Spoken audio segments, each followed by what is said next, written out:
Hello, hello, everybody. How are you guys? Come in, come in. Welcome to Relentless YouTube. It's a pleasure to have you here with us, online and here in the room with us.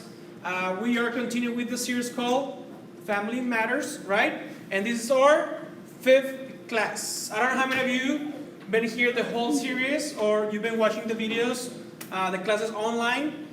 So who remember what is the first topic about? The name is Beautiful Mess, but what was about? Who can tell me the first topic, what was about? Mr. George, the DJ, he's checking the chat to see who is connecting and if they are sharing their opinions and ideas online. So here, who remembers what is Family Beautiful Mess about?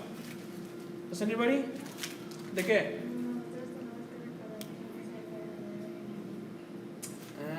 Well, that's part of the surviving the Hunger Games, the second one. But that's a good one. Here. Yeah. Okay. Beautiful mess is family is beautiful, but family is a mess, right? We don't have a family, a perfect family, but we have a perfect God, right? That we need to love our family as well.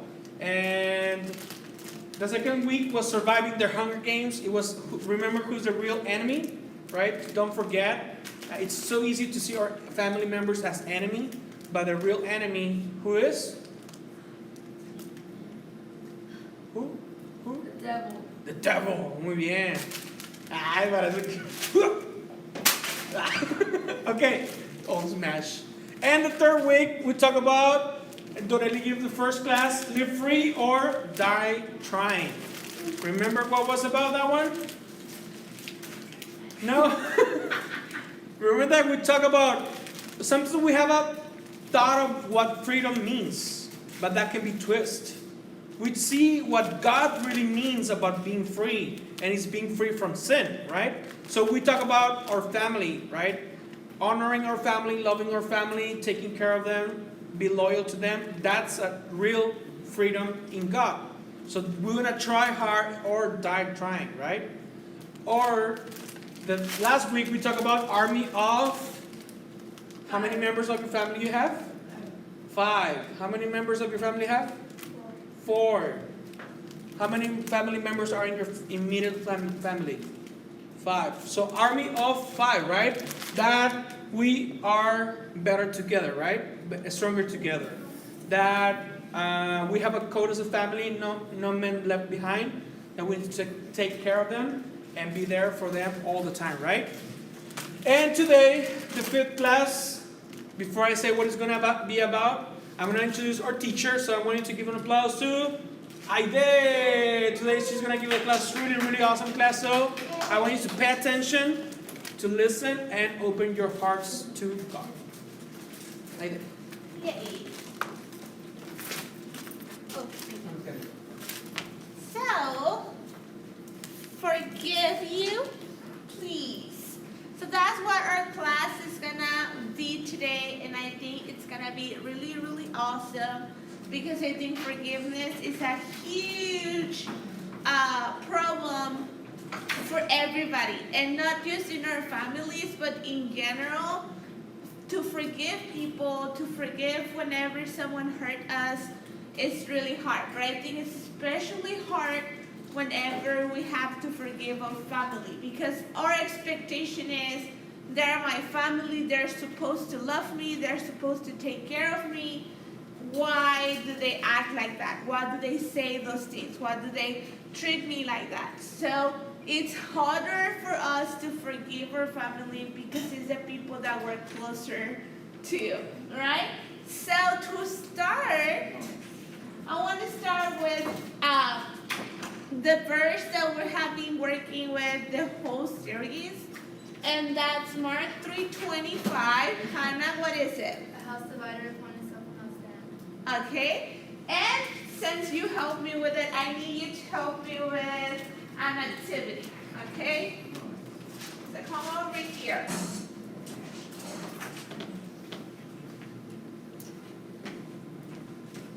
So this is little Hannah, right? And you're gonna come and you're gonna try to break that cover. try it. Good, right? So it breaks really easily, right? So now we're gonna put Hannah with her army of 5, right? We talked about that last week. I know, and they're not even mine, but it's okay.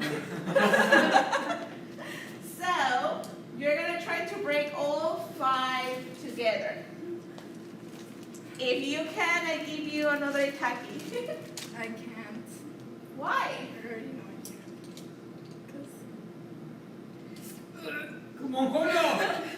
Sí, se puede. I broke the tips. That Your leg is doesn't work. bleeding. Wait. Hi guys. No! Con la pierna. Yeah, no, it's not. No? All right. Does anybody wants to try it to break the 5? Okay, come on up. All 5, including little Hannah. It's hard. Well, It let me hurts take your one. hands. I don't want to break it. Yeah, it's gonna break first. I know. Ah, está quebrando uno por uno, no se vale. No, los estoy agarrando todos. Deme choco. There's kids around the road that don't even know what pencils are. I'm breaking trees. Yeah, you're killing trees. I'm sorry. It's all your fault. Yeah, I'm sorry. Oh, shit.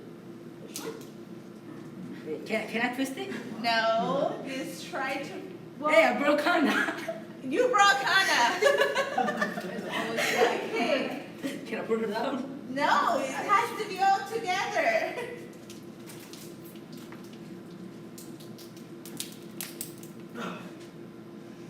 It's hurting my hand. Okay. Ah, te quedan uno por uno. No, I'm trying to break every single one of them. Oh, I just need 2 more.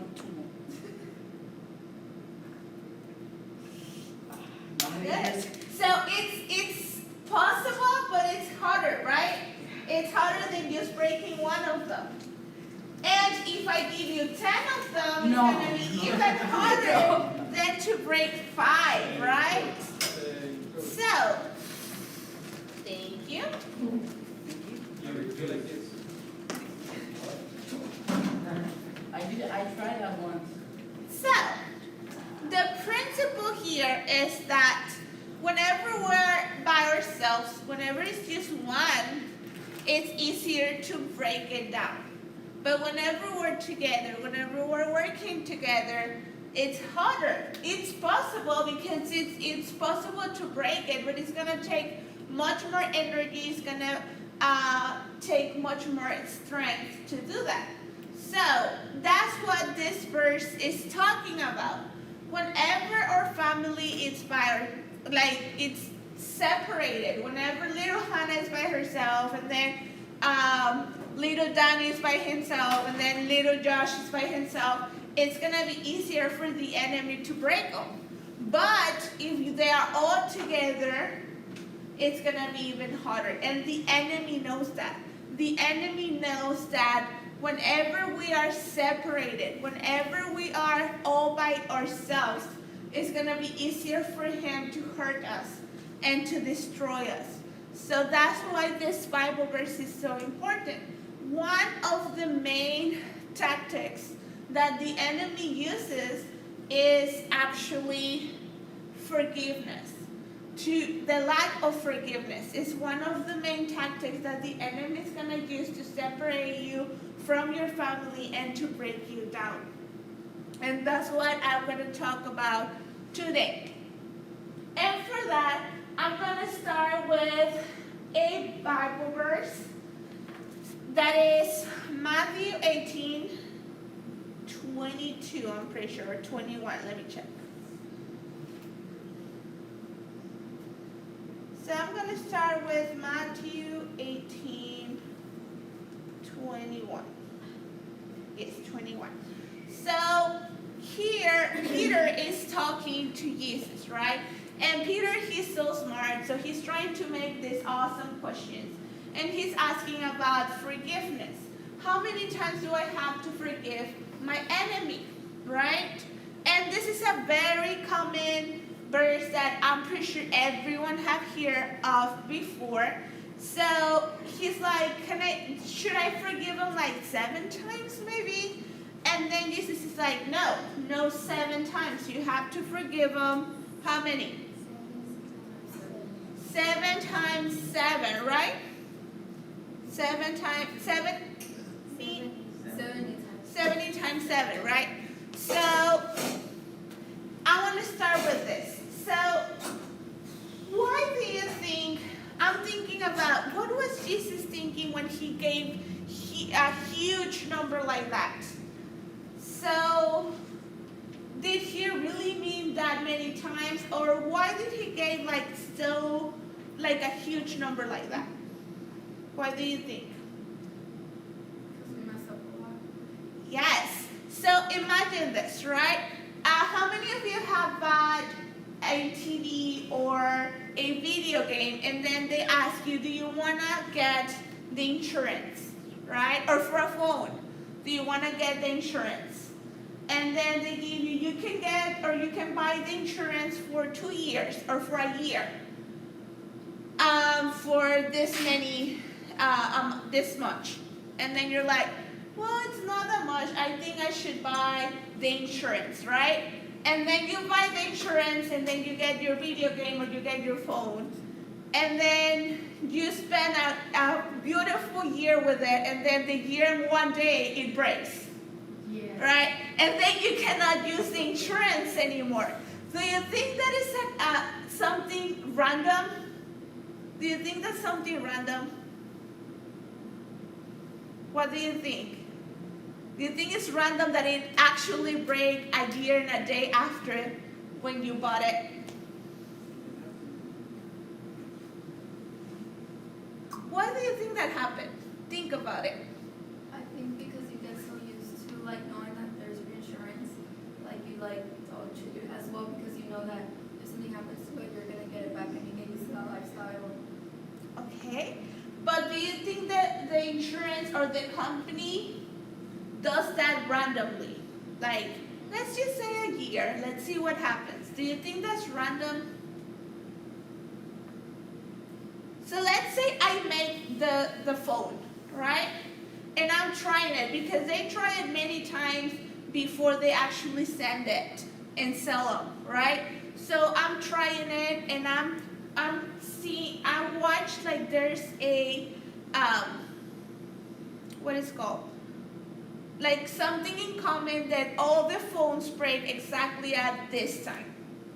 Okay? So I noticed there's a pattern that tells me, okay, it's gonna break after a year. So then whenever I'm sending it to sell, I'm gonna make sure that the insurance is not more than this many years or this many months. Because after that, there's a huge risk that you're gonna have to pay for it, and we're gonna lose money, right? But because the maker knows better, the maker knows how does it work, how much it's gonna last. Like the maker is gonna know how it's made. It's the same thing with Jesus. He made us. He's our maker.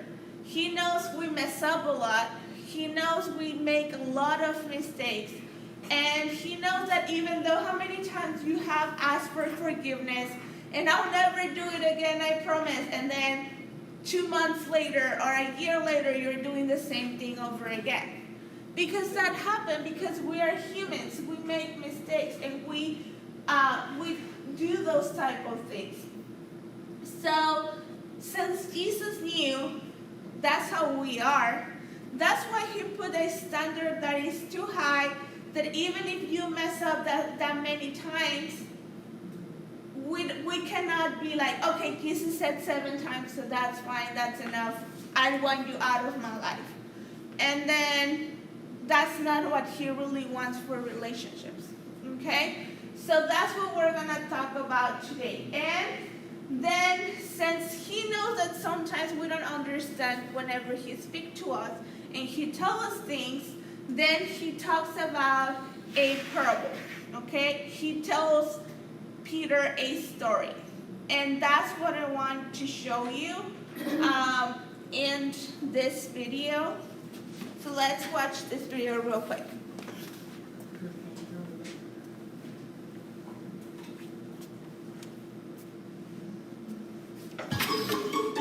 He said, "The kingdom of heaven can be compared to a king who decided to get his money back that he had let his servants borrow. While the king was doing this, one of the servants who owed him $1 million was brought in. $1 million, what? The servant couldn't pay, so the king ordered that he be sold, along with his family and everything he owned, to pay the debt.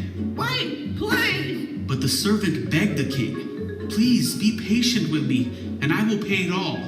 Then his king was filled with pity for him, and he let him go and forgave his debt.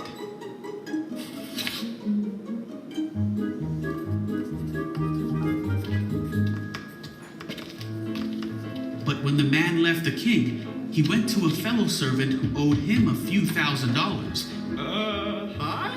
Come here, Bill. He grabbed him and demanded that he pay him back immediately. Oh, wait, please. His fellow servant begged for a little more time. He said, 'Be patient with me, and I will pay it.' No. But the servant wouldn't wait. He had the man arrested and put in prison until the debt could be paid in full. When some of the other servants saw this, they were very upset. They went to the king and told him everything that had happened. Then the king called in the man he had forgiven and said, 'You evil servant, I forgave you that tremendous debt because you pleaded with me. Shouldn't you have mercy on your fellow servant, just as I had mercy on you?' Then the angry king sent the man to prison to be punished until he had paid all that he owed.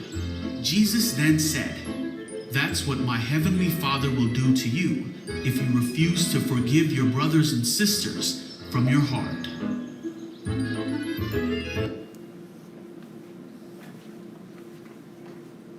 Why do you think it's so important for God that we forgive people?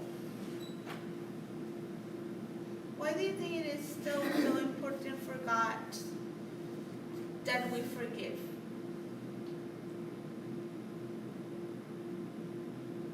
Who is it gonna help whenever you forgive someone?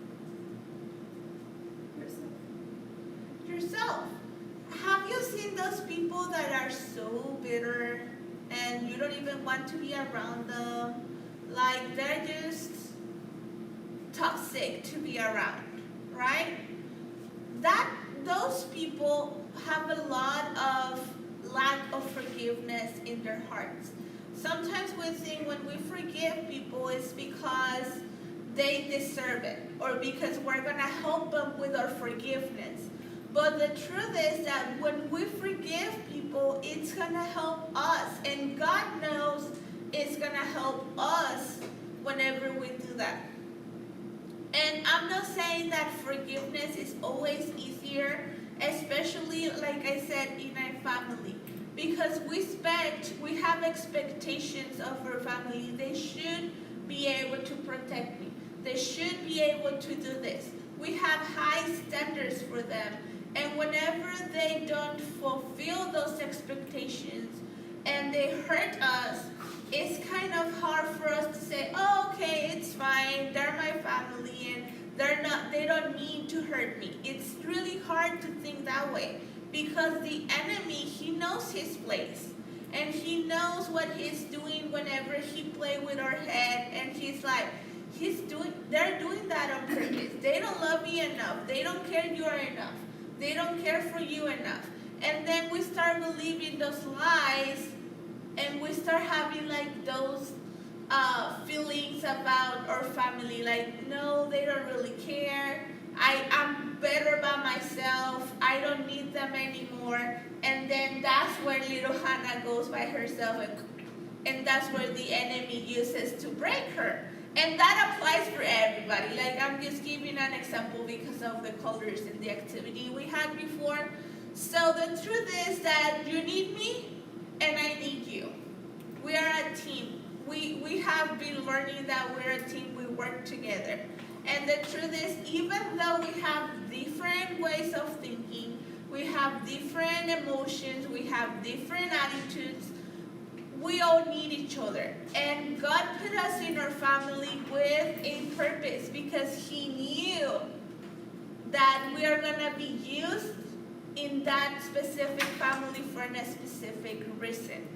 So that's the first thing I want you to think about. I need you and you need me. Whenever you say, I don't need my family, I don't need anybody, I can do this by myself, that's the enemy trying to pull you apart so he can break you easily.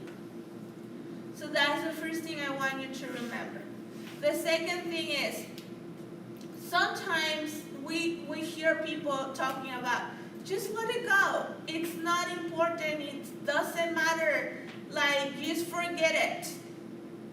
And we get angry because we're like, but what I feel matters. Like, they hurt me and they make me feel bad. And they say these horrible things to me. And sometimes we truly want to let it go.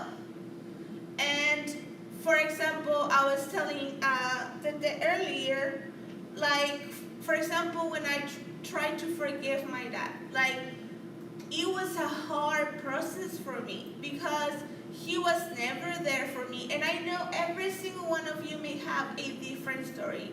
Every single one of you may say, oh, that's nothing, I live worse things than you do. And that's okay, because every single one of us have their story.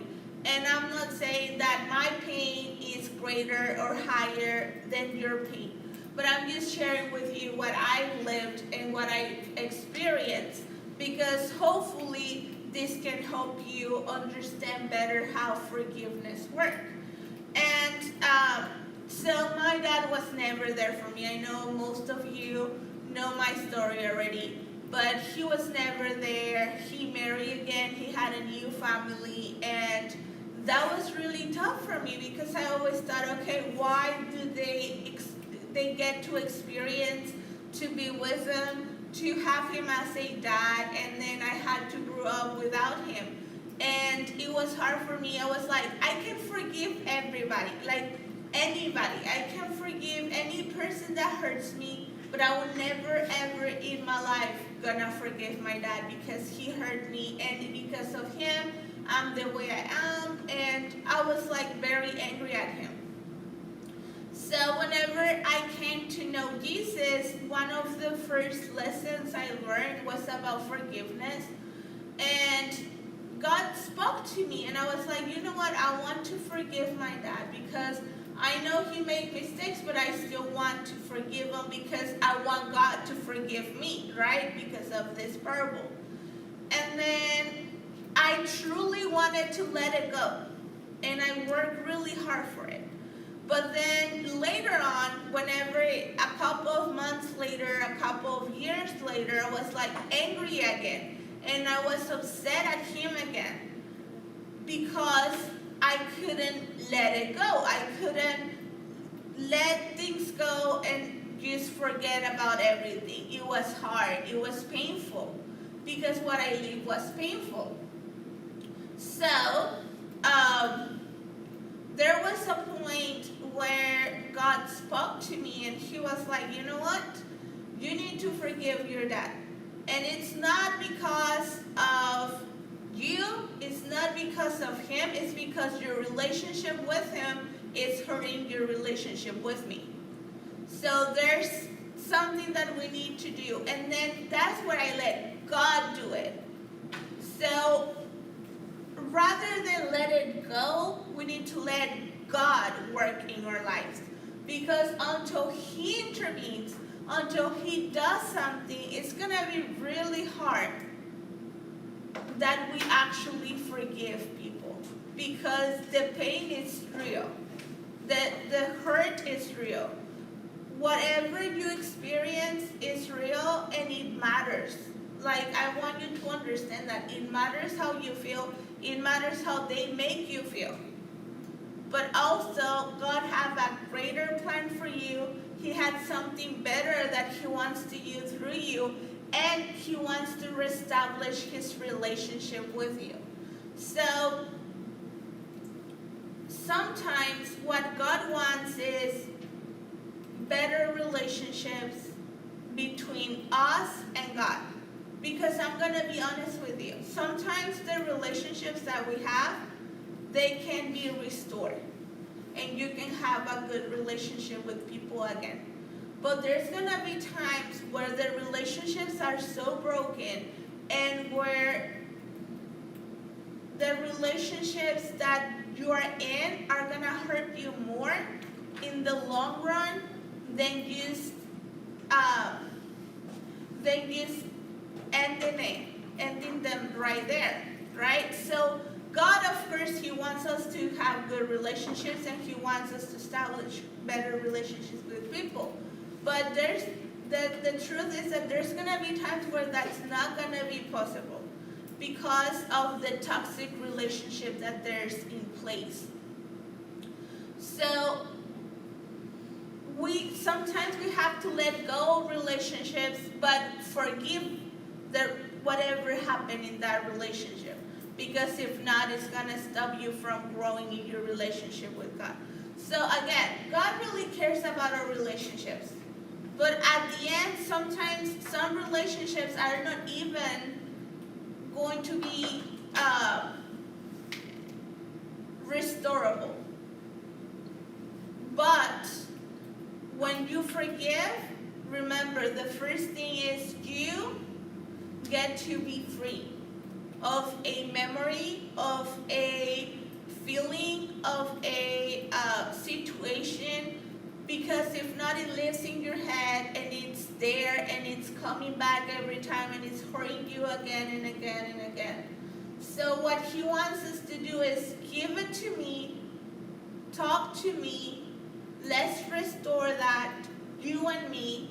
And if we can restore that with the relationship with our family, with our friends, because this applies to every single relationship that you have. That's why I'm not saying that you break your relationships with your family. I'm talking about relationships that are toxic, that are people that are outside of our family, that are hurting us, that are making us make bad choices. Then those are the relationships that sometimes we have to break.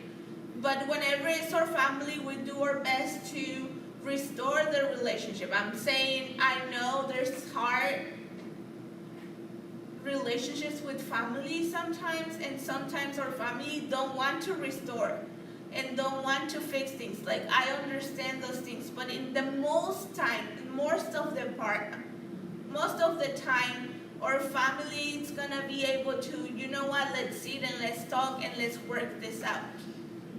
I'm saying at least at 80% of the time, your family is gonna be willing to talk and to restore. So that's what I'm talking about. Whenever I'm saying they're broken and you should just stay away from them, is whenever it's not your family and it's people outside that are hurting you and making you do or make bad choices. So I lost it for a minute. So yeah, I want you to understand that whenever we let God do things, it's gonna make things possible. Because you can try with all your heart to do it on your own strength. But if God is not in the middle, looking at those scars, because whenever someone talks bad about us, whenever someone hurt us in some way, it can be physical, it can be emotionally, it can be any way. Whenever someone hurt us, there's scars in our heart, there's scars in our lives that only God can treat and only God can heal. And we can say, okay, I don't even remember that. I don't even care about that anymore. But deep inside, if those scars still there, it's gonna be really difficult to let it go. Like people say, just let it go. It's not that easy. It's not that simple. We need to let God do it. We need to let God heal us so that way we can truly forgive. And why? Why is this important? There's only two things that can come out of it. Whatever we don't restore, we repeat. Whatever we don't restore, we repeat. So, let's say that I have problems with my mom because she is very obsessive, right? And she always wants to do things her own way. So I'm very angry because of that. And I don't restore that part with her, and I don't forgive her because she didn't let me go to this awesome party that I wanted to go to. So, then I'm in my head, I'm saying, I'm never gonna be like her. I hate her and I hate the way she treats me. And I'm never gonna repeat what she's been doing to me. But then, later on, you get married, right? And you have kids. And then, you're like, no, you cannot go to that party because it's not good for you, it's a weekday, I don't know, whatever. It's not something I want you to do. So you're gonna end up doing the same thing that you were angry at that person, because if you don't restore it, you repeat it. So think about all those things that you don't like about your parents. Think about all those things that you don't like about your brother, sister, people that lives with you, grandma, grandpa, whoever lives with you. Think about everything that you don't like about them. And then you say in your head, I'm never gonna do that. For example, I hear about people that it's been abused physically at home, and then they're like, I'm never gonna do that to my kids. But guess what happened? Whenever they have kids, they end up beating them and doing all those things that they said I'll never do to my kids, because what we don't restore, we repeat. Now that I'm expecting, I have just one prayer to God. And I have this prayer because I know who I am. And I know that I make many mistakes, and I have a very hard attitude, character. What is the word? Can someone help me out? Yeah, I have a very strong character, and I know I'm gonna say things that are gonna hurt my baby. I'm gonna do things that are gonna hurt my baby, and not because I hate my baby. I love my baby, like I've been waiting for her for the longest time. But it's because I know that I say things to my husband that I'm like, why did I say that? I know I hurt him, I know I shouldn't have said those things, but I still did. And I know it's gonna happen the same thing to my baby. So my prayer to God is, let her have grace towards me. Let her have grace whenever she judges me, whenever she is angry at me. Let her have grace. Maybe I had grace for my dad later on in my life because I didn't know better, because I didn't understand this on time. But hopefully my baby is gonna be able to grow up and know, since she's a baby, my mom makes mistakes and I'm gonna forgive her because that's good for my heart, and I need to restore the relationship.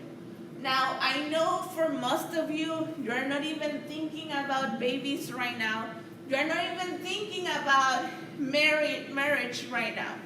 And that maybe some of you are, I don't know, like I'm saying, hopefully most of you are not.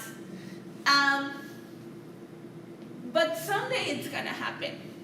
Someday it's gonna happen. Someday you're gonna marry. Someday you're gonna have your own family.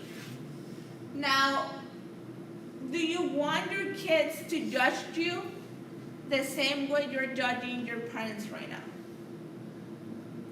Do you want your kids to forgive you like you're forgiving your parents, or you're not forgiving them? Do you want them to act the same way towards you? And that's something I want you to think about. Because when we don't restore, we repeat. And I don't want you to repeat the same mistakes that your parents did. Because I know they love you. For the ones that are here, for most of the ones that are going to watch online, I know your parents love you because I know your parents. Because I know who your parents are. But I also know that your parents are not perfect and they're going to make mistakes. And sometimes they're going to be huge mistakes. They are going to be like, but how? How did you let this happen? How did you let this going on, even though it was bad, it was hurting me? It's going to happen. It happens to all of us. We don't have perfect families. We are a beautiful mess. We learned that the first class. But if we're going to stand strong, if we want to grow up and rise from all this mess that's going on around, because things are not going to get prettier. I can tell you that. Things are not going to get prettier. Things are going to get harder. And the enemy's going to start telling you, you know what, you're better off by yourself. You are better off alone. You don't need anybody. If this is your family, what do you expect from the outside world? And then you're going to be like, yeah, that's true. I want to be by myself. I want to be by myself. I don't want to talk to anybody. I'm this little orange colored pencil, and I want to live by myself. And the enemy's going to come, and he's going to be like, that's exactly how I want it to be. All by yourself, all alone. Because you didn't want it to forgive. Because you didn't want it to move on. Because you didn't want it to let God work in your heart, work in your life. So with that, I want to finish, and I want to pray for you. Because I can tell you there's going to be people that's going to hurt you bad. And sometimes it's going to be people that is really close to you. And then you're going to be like, but why? You were supposed to protect me. You were supposed to be there for me, and you're hurting me. And I cannot do anything to stop it. You cannot do anything to stop it. You can be the perfect kid. You can be the perfect daughter, the perfect son, and still be hurt. Because it's life. That's how life is. It's part of what's going on around us. But I can tell you, and this is going to work 100% of the time, if you let God, I'm not asking you to let go, because sometimes let go is not the answer. I'm asking you to let God work in your life.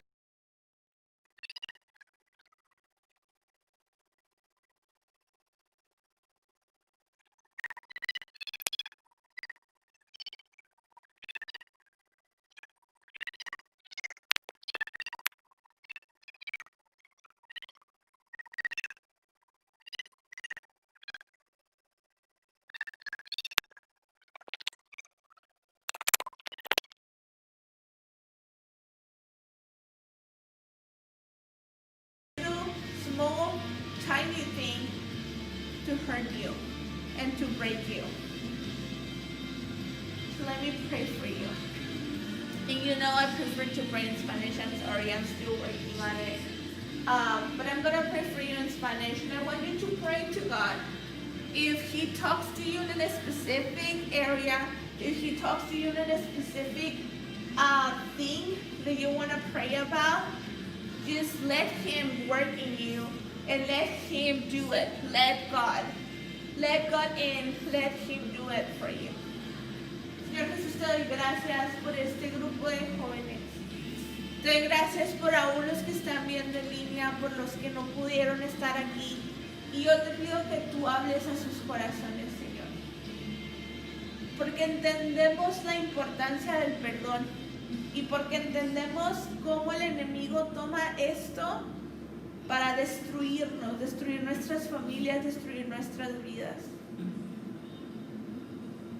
Yo te pido que tú, Señor, obres en sus vidas, obres en sus corazones, que sus lazos familiares se fortalezcan, que ellos aprendan que es más importante restaurar ahora que repetir después los mismos errores. Porque ellos han visto en sus propias familias, en sus propios lugares, en sus propios hogares, cómo las raíces de lo que no se restauró a tiempo están saliendo ahora en sus familias, están saliendo ahora en sus vidas. Pero que si ellos pueden quebrarlo de raíz y que seas tú, Señor, arrancando de raíz todo lo que duele, todo lo que lastima, todo lo que ha herido, Señor. Que tú puedes hacer milagros en sus vidas. Yo te pido que tú te muevas en ellos, que tu Espíritu Santo empiece a restaurar, empiece a traer cuáles son las heridas que han estado ahí del pasado. ¿A quién tienen que perdonar? ¿Por qué los tienen que perdonar, Señor? Y que puedan entender que más allá que hacerle un bien a la otra persona, ellos están siendo libres de un recuerdo que ata, siendo libres de una memoria, de unas palabras que ataron, que están tratando de esclavizar, Señor. Que hoy se rompa todo eso en el nombre de Jesús y que puedan saber que tú estás con ellos, Señor. Que puedan saber que tú les amas. Yo bendigo cada una de estas familias, bendigo cada relación que ellos tengan, Señor. Cada cosa que ellos hayan pasado, que tú puedas manifestarte y glorificarte, porque sabemos que grandes cosas vas a hacer a través de esto. Vas a usarlo para cosas positivas. El dolor lo usarás para algo bueno, porque todo lo que tú haces es bueno, Señor Jesús. Los bendecimos y te damos gracias en el nombre de Jesús. Amén. Awesome, guys. I missed this. I missed to give class to you, to talk to you. I really miss it. So I'm glad to see you. Some of you I haven't seen in a while, so I'm happy to see you all. And I think we're done. Let's have dinner! Woo! Yay! I'm back. Well, thank you, Aide. It was really awesome. I was telling her in the morning that he spoke to me personally. You know, like I told you before, I'm still struggling and dealing with things with my family. So it's very, very important to learn these things, to open your heart, to let God keep restoring you. I love the phrase that she was giving us at the end, because if we don't restore, we repeat, right? So we don't want to do that. So thank you there. So remember, guys, that we stay in touch. Relentless on YouTube, Facebook, Instagram, Twitter, TikTok. We're gonna upload more videos this week. I know what we've been busy this past 2 weeks, kind of. We haven't uploaded too much information, but we're gonna keep in touch. Remember that on Fridays we have Zoom connection every Friday. Middle school at what time? 7:30. High school? 8:30. Okay? So don't forget, keep in touch, share with your friends, invite people to the online services and to the Zoom connections, okay? So thank you guys, take care, see you next week. DJ George.